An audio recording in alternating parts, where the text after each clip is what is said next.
Well, political insults were thrown in all directions today after Chris Bishop announced a U-turn on housing intensification in Auckland. The Housing Minister says the dwelling limit will be slashed from 2 million to 1.6 million. Labor called it a humiliating backdown akin to swallowing a dead rat. Auckland Mayor Wayne Brown said he would ignore the government anyway. Then David Seymour suggested that Brown was so old he's being called Wayne Biden. And as Ava Whitworth reports, even a serial heckler got involved.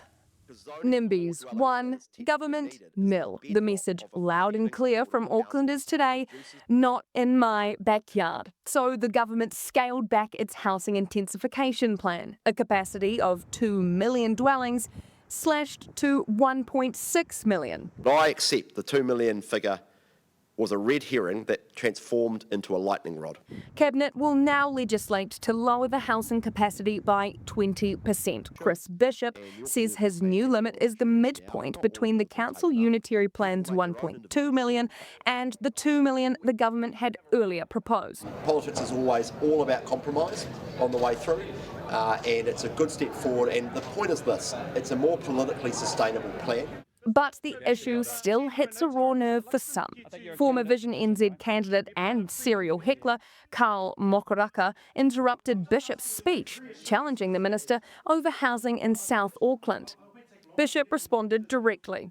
Look, I'm really happy to sit down with you, Carl, offline about it. Seeming to be on a first-name basis before the exchange was shut down with the help of security. Auckland Mayor Wayne Brown suggested the numbers themselves were almost beside the point. People focus on the wrong thing here, and that was we weren't going to have 2 million houses, and it was just a concept that was beyond the thinking of most people. Right. But if it calms down some worried elderly residents in Epsom, then that's done its job. But the MP for Epsom, David Seymour, says he can't guarantee support until he sees a plan. I would say we've listened. The government is making changes, but we need to see what 1.6 million looks like before we vote for it. So this is good progress, but we're not there yet.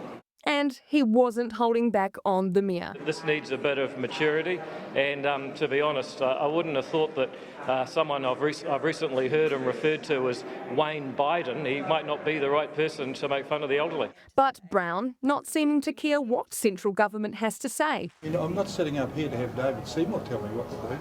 The opposition was wondering about the motivation for the sudden need for change. I feel like there's a little bit of self-interest here with some of the MPs and concerned with their own leafy suburbs and perhaps some of the feedback that they've been getting from their constituents. In the long-running fight over Auckland's future housing plan, the politics is still very much under construction.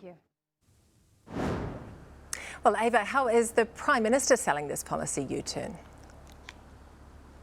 So reaction has been flying in from every corner of the political spectrum today, and the government is framing this as listening. Minister for Auckland, Simeon Brown, calling this a significant win for Aucklanders, but saying that that growth needs to happen where it makes sense. So that's the CBD, town centres, and around those areas that line up with the government's beloved but still yet to open City Rail link. And the Prime Minister, Christopher Luxon, of course, echoing that, saying that this is the government listening to that genuine concern from Aucklanders worried about the intensification, but also saying that this is a decision for Aucklanders and the council. Wayne Brown, on the other hand, as we've heard, seeming a little bit politically unfazed by the whole thing, but he did make note to remind the government that whatever happens here, he is still going to be around for another 30 months, whether they like it or not.